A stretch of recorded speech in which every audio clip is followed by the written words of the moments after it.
En mars 2015, la plupart des 18 nouveaux cantons d'Indre-et-Loire pourraient être teintés de bleu.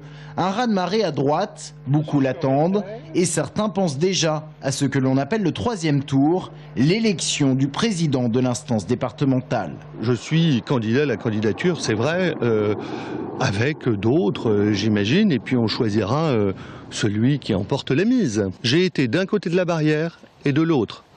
Pendant 10 ans, j'ai dirigé un département voisin au niveau des services et j'ai essayé d'accompagner les élus au mieux.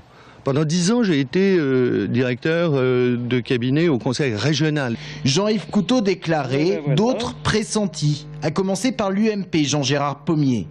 De son côté, Pierre Louhaud ne dit ni oui ni non. Difficile de s'imaginer à la tête d'un conseil départemental, à l'avenir plutôt incertain. J'ai une certaine légitimité comme ayant présidé le groupe d'opposition depuis 6 ans.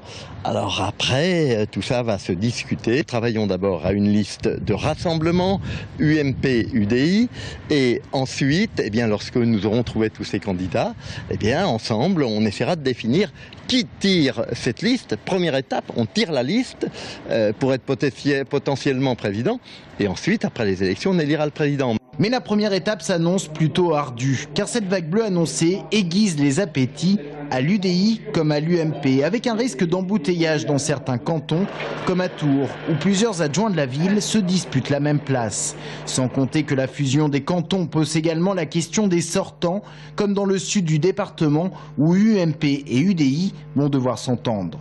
Première force d'opposition au département devant l'UMP, mais à la faveur de cette prochaine élection, le rapport de force entre les deux formations politiques pourrait s'inverser, d'où l'importance des négociations actuelles pour asseoir tel ou tel candidat sur chaque canton.